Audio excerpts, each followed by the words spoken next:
तस्मै श्री गुरे नमः।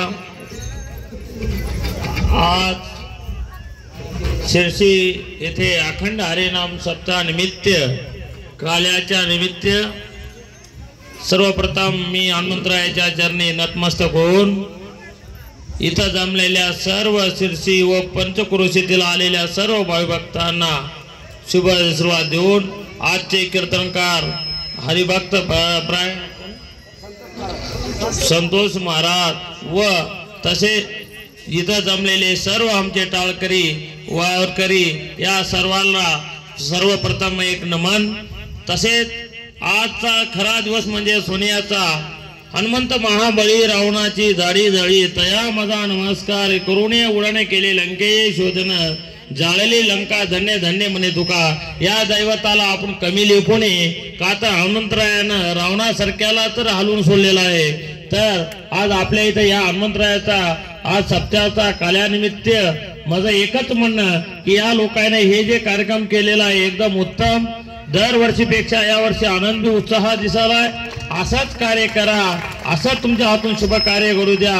का तर बाबा हे दुसरं असं दैवत नसून हनुमंतराय म्हणजे एक बलाढ हे दैवत आहे आणि कुठेही दैवतापैकी सर्वात श्रेष्ठ असेल तर हनुमंतराय कोणतेही गाव असं नाही की जिथं हनुमंतराय नाही, ते गावच नाही। मग अशा करता आज आपल्या इथं खरा योग आता जे उत्तम वाणी जे महाराजांना हरिभक्त महाराजांचे आता जे कीर्तन झालं तर असे तरुण असे जे प्रवादन करणारे महाराज दरवर्षी वाढीत राहतात। आपल्यातही ज्ञानामध्ये भर पडेल आणि येणाऱ्या व्यक्तीला रोज रोज नवीन नवीन जर काही माहिती भेटली तर आपल्या गावाचा आणखी योग चांगले भाग्य उजळेल।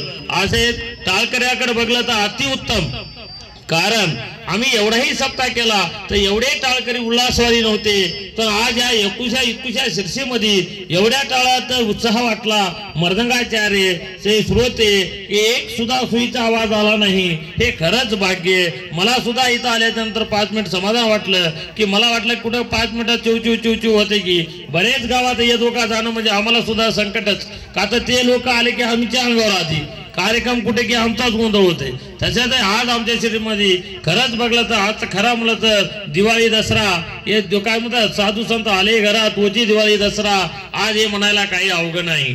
तसंच असंच पुढल्या वर्षी सुद्धा आपल्याला हे कार्य आणि ह्या कार्यामध्ये माझं म्हणे की तुम्ही गावाला एकच मागणी आहे म्हणजे गुरु या नात्यानं तुम्ही दुसऱ्या कार्यात कोणीही येता आणि जा। कमीत कमी आपल्या इथं अखंड हरिनाम सप्ताह सामाजिक कार्य कोणीही असो तिथं जर कोणी बाधा आणला त्याला हनुमंतराय पाहून घेतील माझ्याकडे अधिकार आहे। आणि माझं एकच म्हणणं की तुम्ही गावगाड्याचा कार्यक्रम हनुमंतरायाच्या सप्त्यामध्ये हमखास आणू नका, हे कळकळीची माझी तुमच्याकडे मागणी आहे। कारण हे आपल्या गावाला सुख समृद्धीसाठी शांतीसाठी केलेला कार्यक्रम म्हणजे अखंड हरिनाम सप्ताह आपल्या गावाला सुख समृद्धी लाभाव, आपल्या गावात शांती लाभाव, भरभराटी हो ह्याच्यासाठी केलेले एक विधी म्हणजे अखंड हरिनाम सप्ताह। जेणेकरून या अखंड नामाच्या आपण एकत्र येता काला म्हणजे सगळा समाज एकत्र येणं, सगळे वारकरी समाज एकत्र येणं, दिनदुबळे लहान मोठे सगळं एकत्र येऊन केलेला म्हणजे हे गोपाल काला। म्हणून या अखंड हरिनाम सप्ताहातला शेवटचा दिवस म्हणजे काला भंडारा। मी गेल्या वर्षी 2 वर्षाखाली हे सूचना देतो की 7 दिवस भंडारे तो द्या, पण काल्याचा भंडारा गावातल्या गोरगरिबाचा रुपया घेऊन कोणा करा, जेणेकरून हे काला आहे एकाचा राहिना। तसंच आज आमच्या गावकऱ्याने हे ऐकलं हेही मला समाधान वाटलं। असंच आज लहान पाळण्यातले लेकरं आले हेही मला समाधान वाटलं। तुमच्या हातून असेच कार्य घडीत राहो।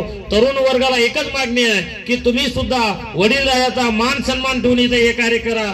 100% तुम्हाला वडीलधाऱ्याचाही आशीर्वाद लागेल, मारुतरायाचा सुद्धा आशीर्वाद लाभेल, हे मी तुम्हाला शब्दांची गवाही देतो।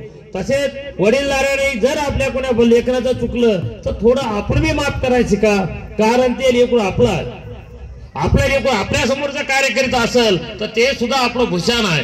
आज आपण किती दिवस कार्य करूया तर आज मी मागच्या दिवशी सप्त्यामध्येच बाबा महाराजाला बोलू दाखलो। बाबा महाराज आता आपण रिटायरमेंटच्या का तर तुम्ही असो आम्ही असो आम्ही याला आग्रह नाही, महाराजांच्या शब्दाला पात्र आले। महाराज आपली आज्ञा.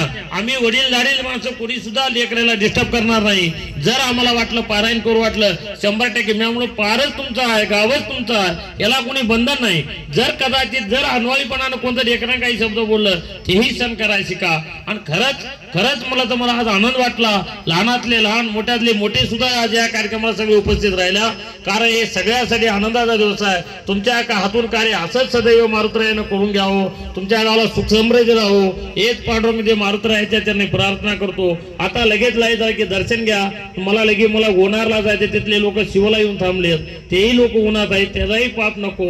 यातल्या एवढंच सांगणं की पुढल्या वर्षी सुद्धा ह्याच्यातली एक चूक दुरुस्त करा. आपल्या सप्ताह एवढा मोठा होत असताना याची जाहिरात नाही, याचं पॉम्पलेट नाही, हे खंतजनक आहे. पुढल्या वर्षी पहिलं पॉम्पलेट करा, नंतर सप्ताह सुरुवात करा. कुणीही हरिभक्ताला येताना त्याचाही सन्मान देऊन आणा. उभ्या पाठीमागल्या दरवाटा आणू नका.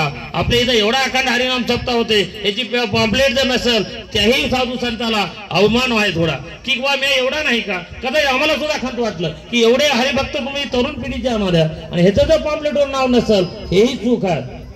पुढल्या वर्षी इथली समिती कोण आहे त्याला एकच मागणी की सगळ्याच्या आधी पॉम्पलेट काढा आणि कुठल्याही हरिभक्ताची तुम्हाला जर कुठली शंका आली तर संस्थांमध्ये या.